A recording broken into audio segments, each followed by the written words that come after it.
Let's jump into this next topic, Wade. Tales of the Underworld. All 6 episodes are out. They're on Disney Plus. They came out May 4th. We've got 3 episodes on Asajj Ventress and 3 episodes on Cad Bane. And so, let's go. Let's jump into this. Let's jump into Asajj first. Jacob, you want to give us a rundown on these 3 episodes, and then we'll jump into some of the canon stuff. You know what I'm saying? Yeah. If there's any canon fodder from the old episodes. Yeah. I will. I have a little canon fodder prepared for after we talk about Andor as well. Okay. Nice. But yeah, the pretty roughly I was a little unexcited for this just because I figured, we have to start out with there's this book. This is Star Wars Dark Disciple. It's based on 8 unproduced episodes of the Clone Wars that had already been written. They have the names of the episodes in the front of the book. Wow. I didn't realize the scripts were all written. They were all written by Katie Lucas, George Lucas's daughter. Wow. And they were gonna be, throughout the Clone Wars show, Ventress had the story. She was an assassin, and then she was left behind, left for dead, and she became a bounty hunter, and eventually even, kind of a bit of a protagonist with Ahsoka for a couple episodes. Anyways, these 8 episodes that this book is based on that were written by Katie Lucas were going to be the end of Asajj's story. I think their original plan for the show was 8 full seasons, not the abbreviated 6th and 7th that we got. Yeah. And so these last 2 4-episode story arcs would have been the conclusion of Asajj's story. Since the scripts were written and the show was canceled, this book came out in 2015, maybe. Nice. And so, yeah, they had an author come in and take the scripts and novelize them. Pretty much what happens is the Jedi Council, after Count Dooku pretty much kills an unarmed civilian transport, the Jedi Council kind of makes a dark decision and says, maybe we should assassinate Count Dooku to end the war. We're obviously not going to bring him in. So they have Quinlan Vos, who the show, the Clone Wars show, was setting up as a bit of a maverick, a bit of a bad boy kind of Jedi. I think he was in maybe 2 episodes that were a bit of setup for this story. They wanted Quinlan Vos to find Asajj Ventress and have the 2 of them team up and kill Count Dooku. And throughout the story, Ventress and Vos fall in love. And Vos is, a very untraditional Jedi, so that, he's kind of torn between, this love story that's happening and his Jedi duties. Anyways, he helps Asajj Ventress really almost reconnect with the light side of the Force. But Count Dooku kind of gets an idea of what's going on. This is a really, really rough overview. It's a pretty thick book, but pretty much Count Dooku gets an idea of what's going on and sways Vos to the dark side. And so that's what I thought. Yeah. Yeah, Ventress pretty much has to save Vos. And the whole thing ends on Dathomir, and she's able to save him, redeem him, but she dies in the process. Look, I read it 5 years ago.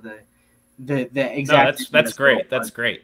But that's pretty much what happens is Ventress dies and they have to lay her to rest, and that was going to be the end of her story in the Clone Wars. Dude, were you so hyped when you saw Quinlan Vos carrying her body with Obi-Wan? Yeah, well, I was more shocked and relieved. So when Ventress showed up in the Bad Batch last year, obviously this is after when she would have died. Now she had all of the Dark Disciple stuff. She had her yellow lightsabers. It was just kind of like, what do you say, Wade? Her haircut, probably. Yeah, the haircut. Yeah, she by the time the show started, she had been growing her hair out. I mean, the book started. But I was just kind of like, so are they setting up like a Ventress show? Are they just gonna say, yeah, she's not dead? Yeah. So I was just kind of like, yeah, it's fine, whatever. I'll let them do it because she's an interesting character, and if they have plans, I'm game for it. But yeah, then so Tales of the Underworld, I just figured it was going to be spinning out of that, and I was like, nah, they'll never address the book, and I guess that's fine. I got to accept it. And then they literally showed the ending of the book at the very beginning, and I was locked in for these 6 episodes after that. That just put such a good taste in my mouth of like, that is really cool too. It's cool to see a book adaptation in cartoon form. That's pretty cool. And it like hit me back. I was like, I remember this scene. I remember reading, it's at the end of the book with Obi-Wan, because Obi-Wan and Voss are old friends. And Obi-Wan's obviously, because these were going to be Clone Wars episodes, he's a big part of the book too, and kind of their friendship and how much they love each other, like brothers, but their ideals are so different.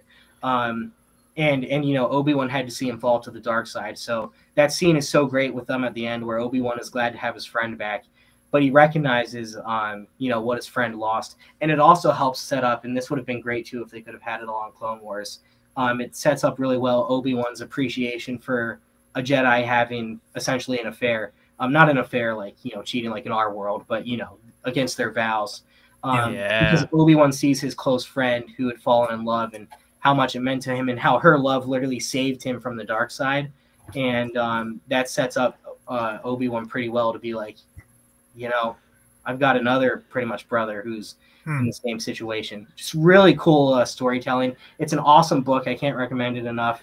And so in Tales of the Underworld, it spun right out of that. It explained how she came back, and so what it was her Mother Talzin said. She has a choice, basically. You can either stay with us in the afterworld or go back, but you can't be with Quinlan. You can't have your desires, basically, which was interesting. And so the story that they tell throughout the 3 episodes is pretty simple. She helps a runaway Jedi find the path, which was an awesome connection to the Obi-Wan show, where they pretty much establish what the path is. They say, it's a safe place for people. And even in the Obi-Wan show, they say Quinlan Voss founded the path. Obi-Wan sees the writing, and he's like, Quinlan was here. He's shocked. His friend is alive. Yeah, you're right. I forgot about all that. That's a live action show I want. Quinlan Voss, just call it The Path. That would be such a cool show, kind of like the Underground Railroad, but for Jedis. You know what I mean? That'd be so sick. And here's the thing: the all the pieces are there. Voss has been set up. Voss has been referenced twice now as running this path. Ventress is out there in the world and has some sort of desire to hopefully see him again. I think that's a story they're going to tell eventually, and I'm really excited for when they do. So she helps this young kid find the path, and eventually he decides to stay with her. And, it's a fun little story. I don't think the story was anything special, but I think... it wasn't... I was going to agree, yeah. It was so worthless, I thought. I was like, what is the point of this? The most interesting part of the episodes to me was when she found the Separatist survivor. That was cool. And that was good because she had to acknowledge... Because he was like, yes, Lady Ventress. And she was like, oh, my gosh. So she had to kind of acknowledge, she's trying to help a Jedi now. She's really trying to be good, be the light side. And here's somebody who reveres her for her past. I think they could have done more with it.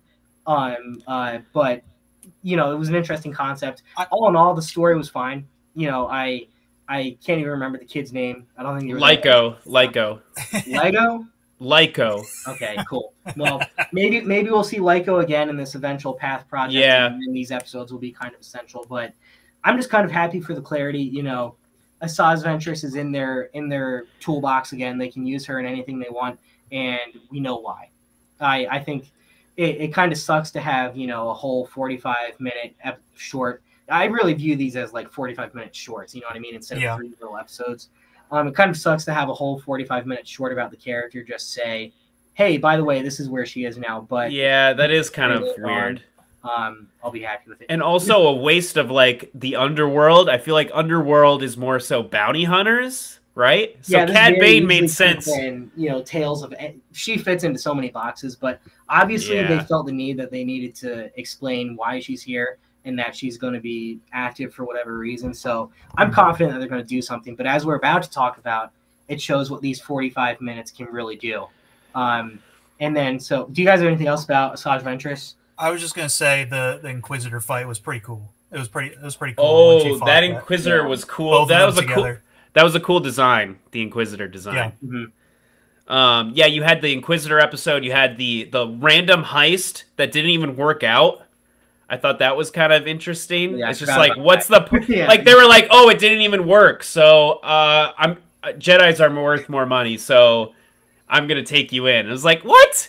And then the next episode was the weird lizard people and finding the path. But then he doesn't even go on the path. So Yeah. she didn't even like save him. He stayed with ended up staying with her. Yeah, so I don't that's know. true. That is true. It felt like it just didn't have a reason to exist I think other than to bring her she's back. alive. Yep. Yeah. The story was pretty much a nothing burger. You kind of hate to see it. I'm not going to hate the show for it. It was fine, but yeah, I'm really glad that it exists, even though it could have had a little more sauce and been something more. It felt like a very here's the book ending and here's the start of something new in the future. Here's the bridge. I honestly do think we are going to get a Path sort of Disney Plus show. I wish it was a movie. Could you imagine like a Quinlan Vos movie like about the Path? Like it's like takes place right after Order 66. I don't know. I think that would be sick, but I don't know. Just a thought. Maybe they need to get out of the Skywalker saga though. I don't know. Yeah, but when there's so many pieces in place, I think it'll be also it'll be worthwhile to explore it. The Jedi Survivor and Fallen Order talk about the Path. They talk about the Path a lot, and Cal Kestis is a sick character. Yeah. So if you could bring in Quinlan Vos, you have Cal Kestis. That would be cool. I don't know, but let's talk about Cad Bane. Guys, Cad Bane. Well, am I the only one who felt like this was like really, really cool? I haven't talked to anybody else about this. What did you guys think about it? Because I thought these episodes were just awesome. I loved the idea that he grew up on this planet as a kind of a street kid and was taken in by a gang. It's kind of a classic story, but street rat, riff raff. I was thinking the same thing. That's so funny. No, a lot of tropes, a lot of cowboy westerny type stuff. I liked seeing his origin as Colby. I think it was a perfect origin for him. So I like the story and everything was great. I just was kind of depressed after watching it. Just sad. It's kind of sad. Story. Like dang. Yeah, he just ends up being awful, and he just went straight with the bad guys, left his friend behind, and then ends up having to kill him. It's just kind of sad. But I mean, I get it though. It's a good origin. They've never really shown Cad Bane's never really been a character with too much depth. I think we would have seen some of that in one of the canceled episodes that never got produced, the one where he trains Boba Fett. I think we would have seen a little bit more of his character, but otherwise he's pretty much just like, I've got a code, I'm a bounty hunter, and I will kill you to make money. That's pretty much him. Yeah. So I liked that they were able to sprinkle in a lot of plausible origins for him and give him the chance to have sympathy, but really throw it away and really earn, the title of being an evil person. There's nothing redeeming about him, and we got to see a couple chances where he had a chance and he chose not to. So even like Wade said, it's a sad watch because, you watch this entire life that could have been get thrown away. But it kind of gets him into that spot. I thought I was actually pretty the twist at the end that his friend's son was actually his son. That was pretty. That coming. That was another sad thing. I was like, dang, why? Because he never obviously does anything with his own son. Yeah, so he turns his back on it. He looks. Dang, dude. I mean, he realizes that this is his son, looks him in the eyes, and just walks away. I mean, that's dark. Yeah, it is. That's really dumb. I also liked the character of Laszlo. It was kind of reminded me of like Indiana Jones a little bit, where it's like the passing of the torch was the hat. That was so cool. By the guy, yeah, I love that because in Indiana Jones and the Last Crusade, you see the guy and you're like, that's Indiana Jones. No, he's not.